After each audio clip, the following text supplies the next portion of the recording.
Excited to be here. Welcome. My name is Lisa Schaefer with Shine with Schaefer, and excited to be with Jen today. Jen Davis with Being Exponential. I love it. Living exponentially. Excited to be able to share some thoughts and some strategies. Jen? Yeah, thanks. Thanks for being here. Thanks for being a part of what we're doing, and it's just an exciting time to be together and be reconnected after many decades. It's amazing how many decades it has been. Like, it was Yeah, funny. I'm like, oh my gosh, Jen, last year, it was about a year ago that I had reached out on Facebook and said, oh my gosh, GLS, how cool is that you're there? And there was a speaker there that I thought, I don't know if it was John Gordon or somebody stood out. And right, I'm just like, oh, that's so awesome. And you're like, hey, how about you come next year? And right. how Yeah, quickly we reconnected over the last yeah, year. It's yeah. just amazing. So it's kind of our year anniversary of Right, it reconnecting is. after a couple decades. Right, it is. So what's been going on? Yeah. So, well, and even coming to see you speak, I came in. What was it? February, March, Something in somewhere that. in there, Yeah. and I just happened to have a couple things rolling and a gap in my schedule. It pops up on social media. I guess it's no surprise it popped up, right? Right. The powers that be knew I had a gap in my schedule and knew you happened to be there and knew we wanted to be connected, Yeah. and so got to see you speak and embarrass me. I think it was funny. I was like, oh my gosh, Jenna's coming to my presentation when you reached out. And then you're like, oh, and I'm bringing a friend. And I'm going, I haven't seen her in 25, 30 years. Oh my gosh. And I got so nervous, but I was so excited at the same Yeah, time. And then I'm like, I've got to find this picture. So it was really interesting when you said you were coming. I was kind of prepping for the presentation and how, important relationships right, are, and to stop right, asking how and start asking who. And right. I found your picture from when it was like 1981. Who'd have thought I'd still have that picture? But you're right. I think sometimes intentionality things happen for a reason, which is Right, kind of cool. right, So I'm absolutely. excited to be able Yeah, to share some yeah, some thoughts today. So I know one of the things we want to talk about is like our journeys and right, how our journeys have been similar, but also how our journeys have been a little bit different. right, So right, with us coming together after a couple decades, we've definitely lived different paths. absolutely. So do you want to share a little bit more about your Yeah, path, and then yeah, I'll share a little bit more about my path?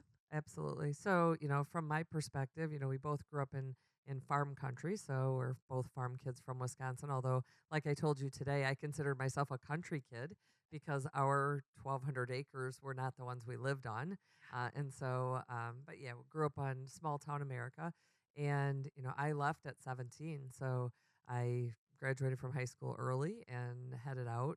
Went to college in Wisconsin for a couple of years. Came to the Chicagoland area, followed my husband. I cried like a baby. I'll never forget the day that I left lacrosse. I cried all the way from lacrosse to Aw. to Chicago Oh my because I was gosh. really sad. But I joke it was literally the best thing that could have ever happened because in Yeah. lacrosse I had a lot of fun, and at North Central I learned a lot. So I had both college experiences. They were just separate. Well, I love it. And that's your whole idea of work-life balance and Right. being able to have a little bit of both. I Yeah, love it. yeah, That's so yeah, awesome. yeah. So in 1988, this is actually fun. We grew up with not much money. I mean, it was definitely when there's nine kids in the family. Yep. I guess even if you had a lot of money, there was There was no 9 money. kids in the Yeah, right, family. Yes. right. And so I went away to college, and I landed in lacrosse with a desktop computer in my dorm room. Well, Wow. back then there was barely desktop computers there was none in classrooms. They were just in the computer lab. And so ironically, everybody thought I was rich. Oh, sure. And it was literally that was my job. So I brought the computer to lacrosse, and that's how I continued working on what would be Davis wear. Oh my gosh, that's so wild. That's such a great story. Like, It is. you were a trendsetter back in the 80s Right. with your computer. I love it. Yeah. And I love the fact that we do have very different paths, but very similar paths as well. So I also grew up on a farm, and there was only 3 of us. And it was very interesting because we didn't think we had a lot of stuff, but everybody, talking to you, you're like, we thought you were the rich farmers, and I'm Right. like, I don't think we were that way. Right. I know we were the fun house because all the kids would come to our house because we didn't live in the city. Right. And so for us to have friends, it's kind of like, okay, put volleyball nets up and have motorcycles and have horses. And then kids will want to come to our house, Right. instead of going to the town. So it's funny that you say that and resonate. But, you know, I stayed. So Right. I'm still in the area in which we grew up, Right. even though I did make some journeys here and there. Lived in La Crosse for a little bit. I think lacrosse was a little bit too much fun for my liver, so I thought I maybe need to do something different. Same. Yeah, Same. exactly. It's like, oh, We have that in common. we have that in common, and lacrosse is definitely a fun place, and also spent some time in Florida and worked for Disney, which was fun to get out of town, and but I always found myself going back home, and Right. so we had the conversation like, what made you go, and then what made me stay, Right. Right. and So what made you what stay? made me stay, and one of the things I think we talk about is our core values, and I know in your book you do a great job of really looking at talking about your belief systems and how your behaviors are impacted by your Mhm. beliefs. My belief at the time was that I needed to take care of my parents or be there for my parents or be a Wow. support for my parents. I remember when I was in high school, I was so excited to be able to go away for college. I was all registered to go into radio and TV at Stevens Point, and then my grandma quickly got cancer and passed away, and I was very, very close to Wow. her. And so I thought, oh my gosh, I can't leave my family and go away to college because I was the firstborn, Right. and leave them in this grief. Like, I can't add to the grief they're already in. So you think birth order impacted your decision I to think there stay was a put? portion of that because I was the firstborn girl and I Mhm. was the firstborn grandchild. And I was Wow. very close to my grandmother as Right. well as my mother. And then I had two younger brothers. So I think also being the firstborn woman, there's some expectations of, you keep the family together. Women are Right. about the family and making sure that, Yeah. everything's okay that way. Absolutely. So that's super interesting because you didn't choose to have kids, and yet you're telling your journey in being the one that kept the family. Mhm. You were the core of the next generation of the family. And trying to keep the tradition. I think I'm kind of traditional because Hmm. I wanted to kind of support them. So for me, not having a family, I have a journey of staying single and not having kids, Right. and working a lot on just how to help others. Like, I have a counseling degree, so my counseling degree was always let me help facilitate and help you.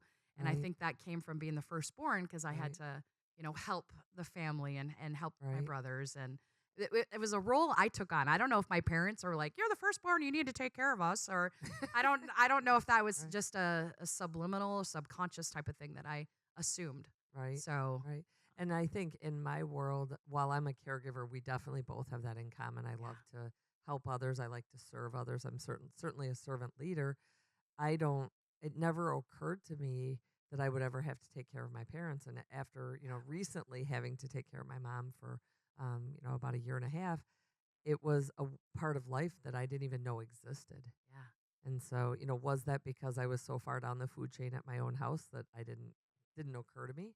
Yeah. So, thinking about like the dichotomy between your nuclear family, which Mhm. for me is my husband and our 10 kids, and my siblings, which I love to death, and, Mhm. in that group. And there is tension there, right? And that's a tension I guess you didn't have to experience Mhm. because you could just work on your siblings and your parents and your grandparents, whereas for me it was a little bit of both. And one of the things that I went through was not coming home for my first Christmas. Oh yeah. And that was very, very hard. I felt very left out, even though it was my choice. Right. My mom would have been delighted if I would have come home. But, Exactly. I decided there was a time when I needed to stop being the child and start being the parent. And Mhm. my kids needed their own family traditions. And so, Mhm. staying home was hard. But if you had to look back at 18-year-old Lisa, do you think you would choose the same journey? Would you stay? Would you have chosen to stay? That's always the question, do you have any regrets or would you do it different? And, Like with the information you with have the now? information I have now, I think that I probably would have gone out. Hmm. And I did for a portion. Like I said, I tried to experiment here and there, but there was always a drawback. And then so back then, my definition of success was play it safe, play it Right. small, be the big fish in the little pond. It's a little easier. So now looking back and saying, yeah, I could have done this, I think I would have had to let go of the fear. And I think Sure. that's why I went into teaching and counseling, was to try to help people let go of the fear, because we do stay stuck in fear. Right. And I think looking back at my 18-year-old self, I let fear dictate my behaviors. And so Gotcha. now just have that self-confidence. Right. Because I don't know what happened. I mean, I had a very loving family and a lot of people around me, but sometimes that internal story I told myself was not a very positive one. Yeah. And if I were to give myself some advice, stop believing everything you tell yourself Right. because it keeps you small. Right. So now that I'm in my 50s, I'm like, let's go. Let's try new things. I'm ready to, start my new life. And Right. I don't know if it's a midlife crisis. I need to go buy a Porsche. I don't know. So it's just just a matter of kind of seeing where we're at. How about you? Would you, now that you look at it, would you look back at your 18-year-old self and tell yourself anything different? Yeah, I think I would. I mean, I think there's a few different things. So, first of all, in my book, I wrote a line that always brings tears to my eyes, which is, you know, I wish I could tell 17-year-old me to dream a little bigger. Yeah. This small town girl never thought to dream so big. Yeah. Doing big things is really not that hard once you stop believing your own story. And, Yeah. we learned that at the Global Leadership Yeah. on the first day when she talked a lot about the stories that we tell ourselves are often the worst stories we've got.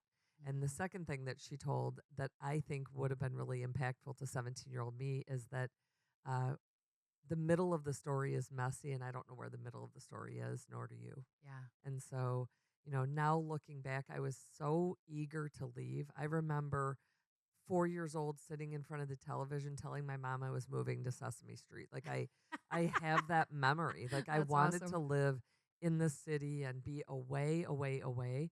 So I didn't ever look back, and I will never forget.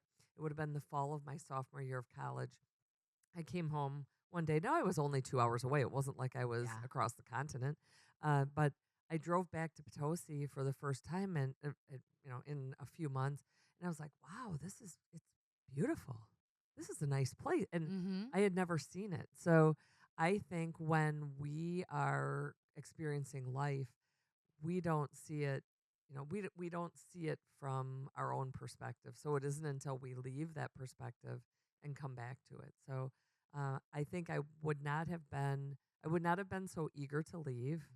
Uh, I came back often, so it Mm-hmm. wasn't that I abandoned ship. Right. Um, but maybe being a little bit more kind to the place, to the value of what was there. Yeah.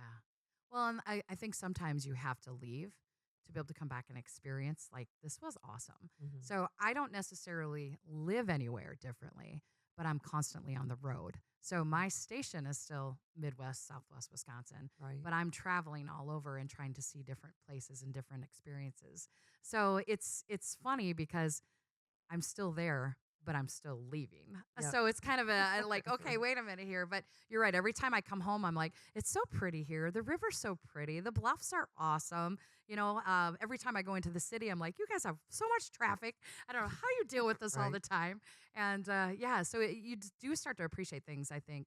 And I think the different stages of our lives, we see things very differently. 100%. Your story now is a little bit different than your story was at 18 or 19 or 20. 100%. And how do we shift some of those stories? So Yeah. I love asking the question, like, if you were to define success, and I know you talk about your core beliefs within the book, like, to you, what is the definition of success?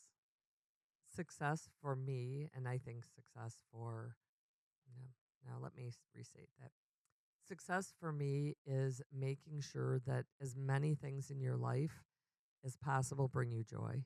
Yeah. So not every day is joyful, but Yeah. if I put my head on the pillow at night and I think, today was a pretty good day. Like the kids were good, we had fun doing Yeah. something. I think one of the things that's most important to me is fun. And I was told Amen, sister. yesterday, yeah, yeah, yeah. Maybe that's what we have in That's common. what we're It's reconnecting on. Let's right. make it fun. Just life is too short to Yeah. not have fun. And so success to me is finding joy in what you do, Yeah. finding joy in how you serve, finding joy in your family, finding joy in where you live and how you look and what you want to do and all of the things. I And love that because I'm seeing more and more burnout, and I'm seeing so many people exhausted, and I'm always like, "How you doing? Oh, I'm busy. How you doing? Oh, I'm busy too, and I'm so tired." And it's because we're not living our soulful joy. And you bring out the definition of success is finding that happiness. And right. I love what you said. do you do the high low of the week with your kids, or did you ever do Mm. that? Like at the end of the day, look at, it's not always going to be sunshine and Mhm. rainbows or unicorns and all that excitement. What was the high of the day? And then what was the low of the day? Right. And do you think like that low and being able to say, hey, you know what? I did the best I could with what I had Right. helped you to move through maybe some of those challenging times? What? Yeah, absolutely. And we did do high low. I So love it. that was our thing at bedtime when they went to bed. What was your high today? What was your low today? What's high low? And so I think just acknowledging that sometimes things are shitty. Like Yeah. sometimes it's just a shit ass day. And Yes. you're just gonna put a fork in it and go to bed. Like, let's try it again. Yeah. And the challenges that we have in our life, and I know you know this, but when I was 17 years old, I was pregnant. So I was the good girl in high school. I didn't do anything wrong. I worked, I played sports, I went to school, and so that was like it knocked me off my horse a little bit, Mhm. and all of the shame and all of the things that came with it. But I am so grateful for that because that changed me. And I was lucky enough to change at 17 years old, as opposed to most people in life don't hit real tragedy or burden until 20s, 30s, 40s, 50s, 60s. Um, it gave me tools to deal with life. It created my spiritual foundation, 100%, in spite of the fact I went to Catholic schools. I grew up in a very spiritual home. I learned my own spirituality through that and figured out that fear just wasn't my plan. And so was I scared? Yes. I think there's a very big difference between fear and being scared. Mhm. Scared is a moment in time, scared is a window. Fear is a lifestyle. Mhm. And through that, whether it was through that or whether it was just in my DNA, one of the things I work on every single day is to not be afraid of anything. And so when I'm afraid of something, I just, it's like, okay, let's just put a shoulder into it and get it over with. So I'm sitting here. This is pretty fearful, It actually. is. I'll tell you that. I'm feeling that my same. Yeah. But I love it that you said that your fear is a mindset and you're not going to allow that mindset. And it's an irrational belief system. Mhm. Every decision we make is either based in love or fear or love and faith. Right. And the fact that you're like, okay, I realize I'm being a little irrational with this fear. What do I know for certain? What do I know that I can do? What are my past experiences that have allowed me to be successful? And then you rewire your mindset. Like we in past experiences, you talked about going to Antarctica and overcoming the fear of Antarctica, Yeah. and but you're not going to allow it to stop you. And so many Mhm. people allow fear to stop us. Right. I allowed fear to stop me at 18. Like, what if I fail? Right. And you took a mindset, well, what if I succeed? Right. And so just those two different belief systems definitely change trajectories for Right. people. And I'm going to stop you and say, I don't know if I thought, what if I succeed? I just thought, I'm just going to go do this. I was so Love headstrong it. on going Yeah. and getting the heck out of there. Now, where I was going, I don't know, but I was going. I love it. But it gave me a new platform to have to go figure it out. Whereas you had the safety net I did. of being where you were. You Yeah. had, your mom was 20 minutes down the road. Your Yep. brothers were there. Your grandma was there. Like Yep. everything was normal and familiar. And because I left, I had to go navigate a world that caused me, I think, to go figure it out. Yeah. And I played it safe. Hmm. And it's like, okay, now that you get to a certain age, it's like, when do you stop playing it safe? And Right. what is the story you need to tell yourself to not play it safe? And you're telling a great story. You're like, I just have to figure it out. Right. Everything's figure outable is going to be the new T-shirt I give you, That's Jen. that Everything's is figure outable. that's one of my favorite Well, lines. there you go.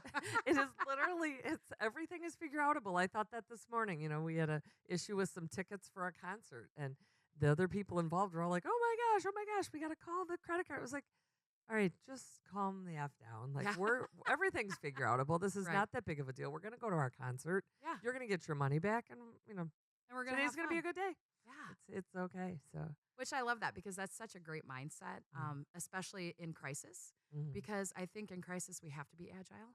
right, And you have that natural agility to you to say, okay, what do I know for sure? What do we need to do different? What do we need to stop doing? And yeah, it's not that big of a deal, right. you know? And I want to share a story of that I shared with somebody the other day, but it's worth sharing again, which is in 2000, we were in the process of moving. And so we had what I deemed our perfect house. We were going to put a little addition on, and that was where we were going to live. And then we got the quote for the addition. It was insane. And Dan was like, I'm not doing that. Housing markets were crazy. We decided to list our house. We listed it for almost $100,000 more, $94,000 more than we expected out of it. Sold it in 24 hours, Oh, wow. and they wanted the house in 10 days. And we had nowhere to go. And I was 9 months pregnant with my third child and had a broken tailbone. So I was pretty scared about giving birth. Oh, yeah. And we found a house, and it was perfect. It was on 7 acres, and it was just down the street, except for it was inhabited by rodents. And the woman had lost it in a tax auction, and it was dilapidated and a huge mess. And so, long story short, we ended up buying the house. We go to closing, and between being stressed out about the move, all of these kids, and oh, by the way, Dan's been in India for 100 days. Wow. So, he's nowhere to be found. And, the stress of moving, the stress of being pregnant, the stress of, I went to the closing, Lisa, and I forgot to bring the money. Oops. That's kind of a Forgot. big deal. And I get there, and my lawyer, who's been with us since I was 17, was like, "Well, we'll have to reschedule it." And I was like, "No, you don't understand. The painters are in the driveway. I've got dumpsters being delivered. I have a week, and I'm gonna have a baby. Like, I can't. No." And so I just talked to the people, and I told them what happened, and I explained the situation, and I said, "Look, I'll go." It was a Friday, so I said, "I'll go first thing Monday, get the check, deliver it." And they let us move in and tear their house apart and close on the property without the cash. Wow. And it started, that situation is one of many, but it started building the mindset and creating the muscle memory to, you can't score if you don't shoot. Mm-hmm. And if I would have listened to my lawyer and played it safe, we would have rescheduled the closing. We would have lived in an apartment or in a hotel. We would have spent money on things we didn't need to spend. And instead, our lives continued exactly as I had planned. Yeah. That's a great story. And yeah, so I mean, that's a great way to kind of be insightful on where you get your persistence from. right. Do you take no for an answer? Depends on the situation. Not often. Not often. Yeah, Not often. yeah. Do you think that's part of your DNA? Um, I think it was watching my parents. So I'm certain there's some part of it that's in my DNA. But my mom was tenacious. Oh, yes. And I'm blessed to be able to have known your parents and had a lot of influence with your parents and your mom and your dad. I always was like, oh my God, I can't keep up to them. And it was like they had no fear. No. I mean, they just lived life to the fullest potential that they could live life to. Yeah. So to me, I see that as a part of your DNA that Right. if I tell you no, you're going to go, huh, let me prove you wrong. Or if I say, Jen, you can't do that, you're going to be like, hold my beer. So yeah, you're definitely. I don't drink beer. It would have been okay. Tito's. It would hold my Tito's and see, we need to reconnect. It's been too far, Yeah. too far removed, but you definitely would have that agility to be able to say, I'm going to make this happen. I don't like no when no is just the reason for no. Just because I said so. We're not doing that. No thanks. Yeah. That's not for me. Yeah. We can do something else. No is an easy word. It is an easy word, and I just, actually that's a great segue into the whole idea of what is it in life that's easy that we're proud of? Is there something that, are you proud of the fact that you have beautiful green eyes? No, because that's, your parents gave it to you. You didn't do anything for them. Mm-hmm. And so I look at all of the things that were really hard in life. Those are the things we're proud of. So why not just do hard things? Mm-hmm. And at some point in my life, I figured that out. And I think it was young because of the trauma that I had gone through. Yeah. And, and that was hard. It had to have been hard, but it definitely gave you kind of that value system that I think has allowed you great success because you're like, I'm not gonna let things overtake me. I'm not gonna let the fear overtake me. In crisis, you know what? I'm gonna flourish. And leaders are born during crisis. So congratulations on using that crisis Right. to really instill your leadership philosophy and your belief systems. I never even saw it that way until this moment. Well, And that's truly what that's when we look to the leaders most is, when things are not going well and who can help me and who can support me and what do I need to have as tenacity myself to be able to move through the crisis. And that's interesting because in my 30 years in business and all of the things that I did, my favorite time was leading to the crisis of COVID. Mm-hmm. We sold in 2019, the middle of 2019, and I was planning on being out of there by, you know, mid end of second quarter for sure of 2020. COVID hit. We couldn't hire a new CEO. I ended up staying on. And ironically, one of the books, every year we did a book for all of our employees. And the book that's sitting back there, The Obstacle is the Way, is the book that I gave out on, I think it was February 28th of Oh, wow. 2020. like, like Right we've before got the an obstacle shutdown. coming. Look at you being a fortune teller before you even realized it. Yeah, I was like, holy shit, that was actually pretty Yeah, fortuitous. that Uh, was. but that time was so, and I can't say joyful because, you know, there's not necessarily joy when the fact the world is terrorized by what's going on, but Mhm.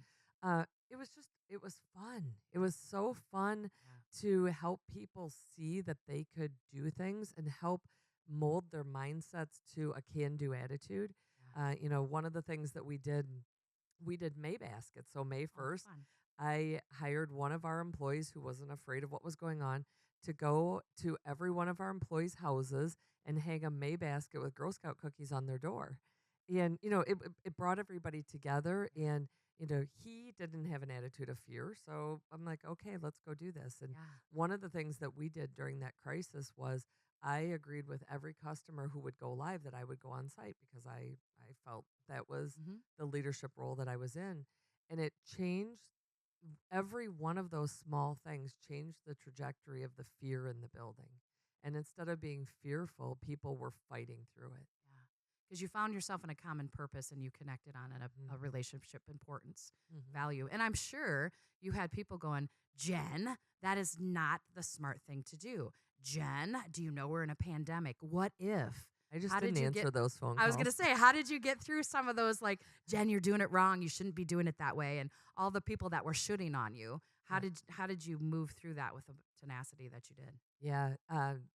Definitely, I made sure I surrounded myself with people who I trusted their opinions. My brother Mark was on our leadership team. You know, people that had been with Davis were for a long time were on our leadership team. And those people, I trusted their judgment. So if they said, you know, take it easy there, cowgirl, I definitely took that into consideration. And at the same time, I love when people say, you know, they said we shouldn't do this. They said we shouldn't do that. Who is they? Hmm. And why do they have control over your life? Hmm. And so, no, I'm sorry. That's just not for us. In early December that year, I was invited to one of our clients invited me to their like launch party, their kickoff, their annual kickoff party. And normally outsiders aren't invited in. And so it was kind of a big deal. And they had a speaker and he talked about just ironically, in December of 2019, he talked about how ships are safe in a harbor, but they aren't built to be in a harbor. And so I used that as we transitioned and, you know, wrote a letter to our staff and said, we are a battleship going into war and all we have are oars and 240 rowers. And so if we all row in perfect Yeah. unison, we will be as successful as we would have been with our engines, but we have to be in unison. And so I think that by helping people see that vision and seeing that we all have to work together and they matter and they're seen and they're not invisible. It's easy in organizations to become invisible the further down the organization you go. But when you're in that form of crisis, everyone becomes valuable. And I will never forget, we had an employee, Jason, who was actually pretty new to the team. He sent out an email to me, hey, I stopped by the office and turned down all of the heat and made sure all the plants were watered. And I literally was like, this is so far down my list of worries. And Yeah. yet somebody else is making it happen. Mhm. And that's a sign of a great team. And you bring up the importance of psychological safety and trust. Mm-hmm. I mean, the fact, too, that when you look at COVID, there were so many great things that came out of it because you were able to deepen the connectivity of your purpose. And you speak on your book all the time about the importance of knowing your purpose. And just to be able to resonate that, I think that is a wonderful approach to be able to say, we're all in this together. Here's where we need to go. And I love that you use a boat analogy because if anybody knows us, we're Mississippi River rat girls and definitely love the water. And you can find Jen driving 100 miles an hour up and down Jack Oak, and I'll be close behind her. My Right. boat might not be as fast, but I'm still going to try to keep up. But I love the fact that, you do talk about the importance that crisis situations give you a chance to unify. What was interesting in that experience, so we had been purchased by private equity, Okay. and I remember looking at the private equity firm's website and seeing all of the leaders with my new picture on it. Yeah. And all of those leaders were people with Harvard degrees, people with all of these various different things. And I love the fact that, you don't have to have the degree to be successful. Yeah. Yeah. It And I helps. think for me, when I saw all of their Harvard degrees, I saw all of these people from Yale and Stanford and really brainiacs, I immediately went into imposter syndrome. Yeah. Like Yeah. immediately. It was like, okay, I don't belong here. I'm different. I happen to be the only woman in that whole group, which doesn't typically intimidate me. I've been around men my whole life from birth. But it definitely started the imposter syndrome. So that's, call it August of 2019, September of 2019.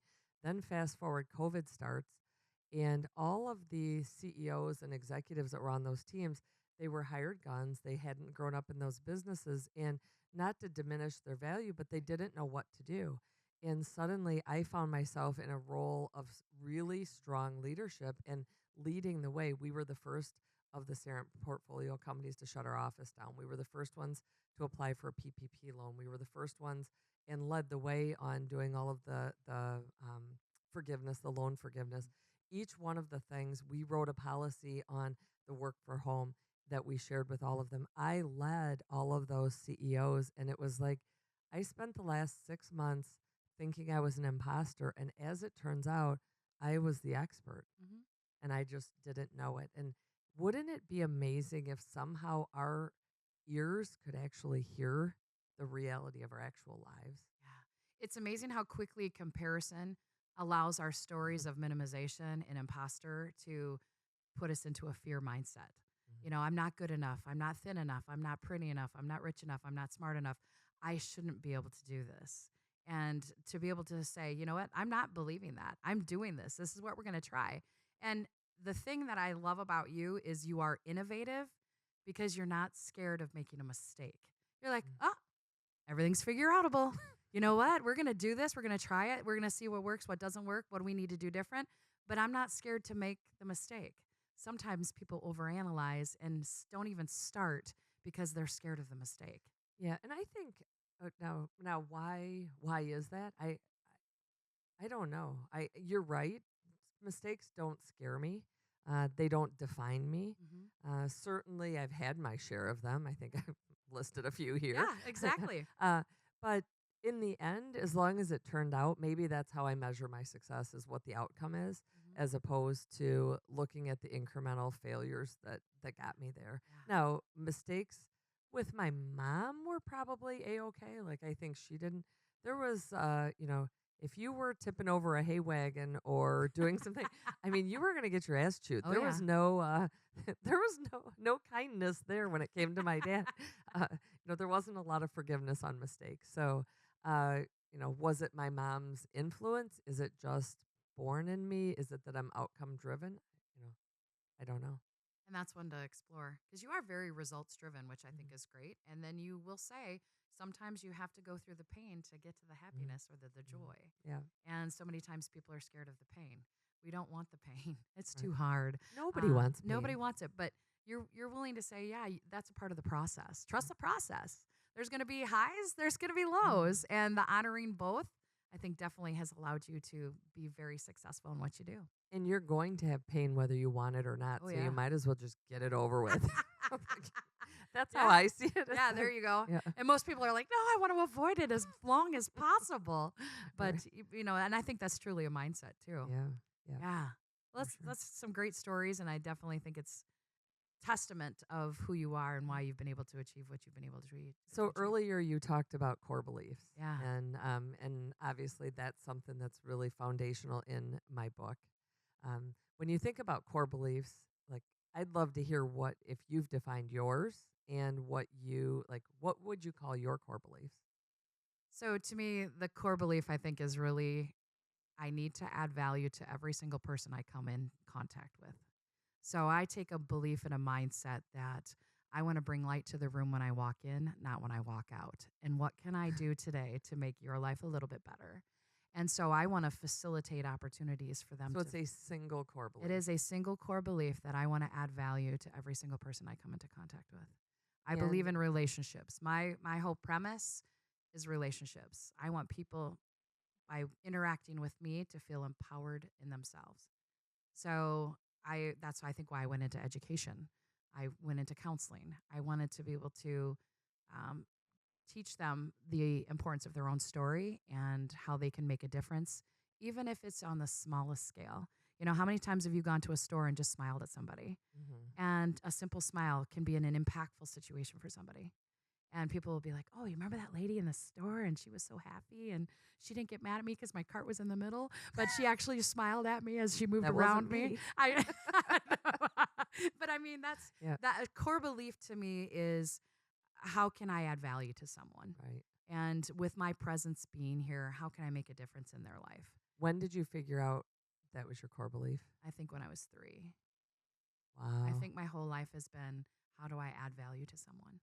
And I don't know if that's a firstborn thing or if it's, I come from a family where, there was a lot of structure. My mother was very, very structured. And I was like, nope, I don't want to be structured. She add value through structure. I'm going to add value with just being present. And so I have a strong belief system to just really just put everything down and just be present with someone Right. and try to add that value. So definition of success for me is if you and I interact and you walk away going, that was a great experience, then I Wow. know I have found joy. So Wow. I love creating experiences and giving people a chance to kind of see their own inner power. Yep. So that's my Yeah. my core belief. And and when I think about core beliefs, for sure one of mine is daylight's burning. Mm-hmm. I have such an urgency Yeah. to everything I do, and that can be a fault. That's it can be a problem. And in fact, my son got married a couple of months ago, and it actually makes me tear up every time I talk about it. Which is, he said, "Mom, I know you can make everything beautiful. I know you can work hard. I know all of those things. But today, the gift you can give me is just being here. We've hired people to do all of the things. I don't need you doing the garbage. I don't need those things." And it just was such a yeah. It was just it was hard to hear because it was true. And so often I love to just jump in and work, um, and maybe forego being present. So you shared a very emotional story. Thank you for sharing that story. I feel like we just got Yeah. abrupt, and the counselor and me is like, "Oh my God, this is getting really good. We got to keep going," and we're making headway. Yeah. Sorry about that, but I think thanks for sharing that. I think that's a key piece, and to me, that's kind of a belief system of success is can I stay present? But Mhm. it's a hard thing to do Mhm. because you are very results driven, and I'm very relationship driven, Right. and so we have kind of two different avenues, but we have so many things in common. And I think so many times we focus on all the differences we have, we forget to look at the commonalities and how we 100%. define things. Even though I'm a non-married, no a childless woman, and you've had a totally different adventure, we still have some things in common. For sure. For sure. And I'm grateful to be reconnected. I'm grateful that all of the commonalities bring us past the difference. And not even past. I love sharing the differences. Yeah. I think it's wonderful. And I think that's the key to success when we can share our differences, but then honor each other for your journeys and know that you are an expert in your life and I'm an expert in mine. Even though we do things very differently, Right. we can still be friends. And that's the key, actually. And we're in this world where differences aren't celebrated. And that is, honestly, it's sad. It's tragic. It is. I love to learn about the differences in people. And now it's not a safe place to be. You can't do that. So I'm grateful that we can. Yeah, And I'm grateful for, the 10 years of the friendship and that overcame the 30-year hiatus, exactly. maybe And 40-year. maybe 40. We don't do math. But Yeah. thank you for the attitude of curiosity you always bring. And thank you for including people and learning more about people. Of I appreciate the opportunity to sit down with you today. Thank you.